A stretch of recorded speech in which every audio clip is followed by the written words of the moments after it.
Kumusta mga brad? Habang tumatagal, mas lalo pa nga pong namamayagpag yung mga motor na underbone. Dito nga po sa Pilipinas, kadalasan yan yung mga pinipili ng mga taong mahilig sa racing. Bomba dito, bomba doon, karera dito, karera doon. Kasi nga malalakas din naman talaga ang mga motor na ito. Kapag sinabi nga po nating underbone, nandyan si Suzuki Raider, nandyan si Yamaha Sniper, nandyan si Honda RS, nandyan si Honda GTR, nandyan si Squo MBF3i, nandyan si Legendary Ismas, at ang bagong hari ng mga underbone na motor ni Boy 130, ang Euro Marvel 125.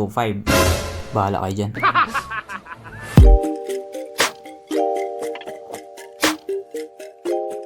Pero syempre bago tayo magpatuloy, kung bago ka pa lamang napadpad dito sa aking walang kwentang channel, huwag ka na mag-subscribe. So yun na nga, yung mga nabanggit kong motor dito sa Pilipinas, yun talaga yung mga pinakakilala pagdating sa kategorya ng underbone motorcycle.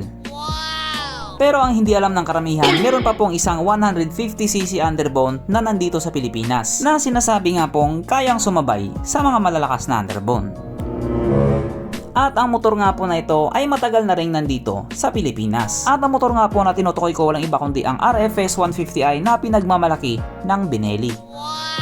Yes po, isang Italian racing street motorcycle na may kakaibang karisma. Sapagkat kung titignan nga po natin ang itsura sa motor na ito, ibang-iba siya doon sa ibang underbone. Kung yung iba nga po ang aangas ng dating, itong Benelli RFS naman, parang napaka-sexy niya.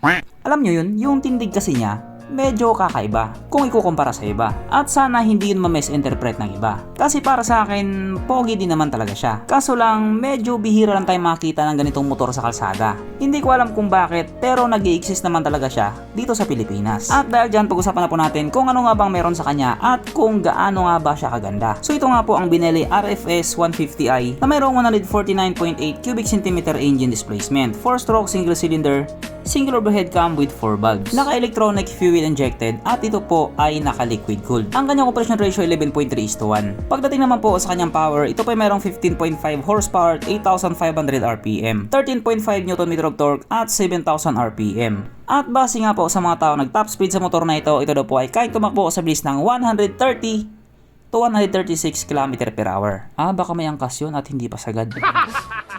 Kung gano'n na yung top speed niya, siguro sa ibang bansa top speed dito 120. Syempre, ibang usapan na kapag Pinoy na nakasampa.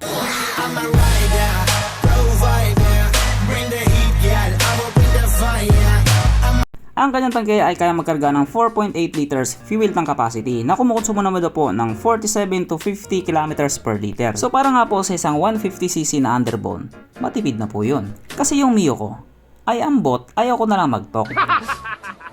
At ayon nga din po sa mga taong nakagamit sa motor na ito daw po ay napakagaan dalhin. Sapagkat ito nga po ay tumitimbang lamang ng 126 kilograms. Itlog pa lang, hindi, joke lang. Ang sukat ng kanyang gulong 70x90x17 sa harap at 120x70x70 naman sa likuran. At parehas nga po ito naka-tubeless. Pagdating naman po sa kanyang braking system, ito po ay naka-disc brake sa harap at disc brake din sa likuran. Wala man siyang ABS pero at least naka-disc brake. Ang kanyang seat height ay mataas sa 787mm at 160mm naman ang kanyang ground clearance. At mapunta naman po tayo sa iba pa niya mga features. So mga ilaw nga po sa motor na ito, yung headlight niya naka-halogen pa din pero naka-LED naman yung kanyang taillight at pati yung signal lights. At medyo kakaiba din yung hugis ng kanyang headlight. Italian made kasi yan, / China. Ang kanyang susian hindi pa po ito naka-keyless at wala din po siyang kickstart. Pero wag ka, sapagkat meron po siya na wala doon sa ibang underbone. Sapagkat ang Benelli RFS 150 nga po ay mayroong tatlong spark plug. Yes po, hindi lang po isa, hindi lang po dalawa, hindi lang po apat, pero tatlo. Medyo naguluhan din ako doon basta, tatlo yung spark plug niya. At sa lahat nga po ng underbone na nandito sa Pilipinas, mukhang si Benelli RFS lang yata ang may ganon. Isipin mo yun kung naging tao lang si Benelli RFS 150, meron siyang tatlong nevermind. So ang advantage nga po ng pagiging tatlong spark plug niya, malakas sumunog, tsaka malakas din yung makina. At the same time, medyo konti lang yung usok. Or wala siyang usok. Tama ba? Kaso lang dahil ito nga po ay isang underbone motorcycle, wala po siyang underseat compartment. At isa din sa mga hindi ko gusto sa kanya, yung kanyang side mirror kasi para siyang side mirror ng e-bike. Opinion ko lang naman yon. At nandito na nga po tayo sa exciting na part, ang kanyang mga suspension. Sa harapang bahagi nga po, ito ay ginamitan ng pangmalakasang upside down fork. At sa likuran naman, ito po ay gumagamit ng monoshock. Na ayon nga po sa mga tao nakagamit sa motor na ito, maganda ang bounce.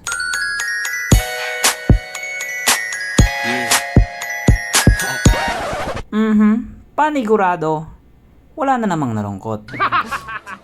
At dahil wala nga pong nalungkot, alamin na po natin kung present nga ba sa motor na ito yung tatlong pinaka-importanting features. So una na nga po dito ang kanya lagay ng istalyon. At good news mga brad, meron siyang ganon. Meron siyang lagayan ng istalyon.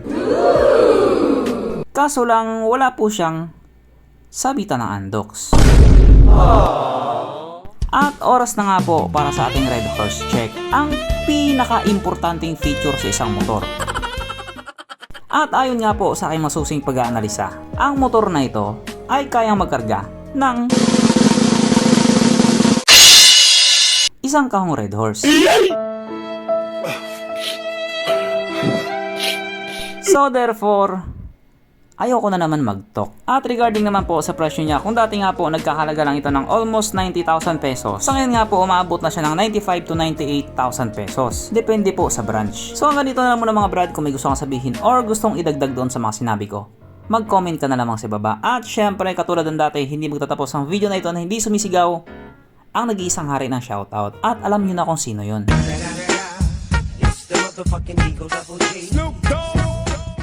So shout pala kay Leo Margalolo. Shout kay Juris Kitchen. Shout kay Meljan Campanilla. Shout kay Steven Bacus. Shout kay Chewel YT. Shout kay J. Rowen Gutierrez. Shout kay Joey Ribuyon. Shout kay Darwin Mayor.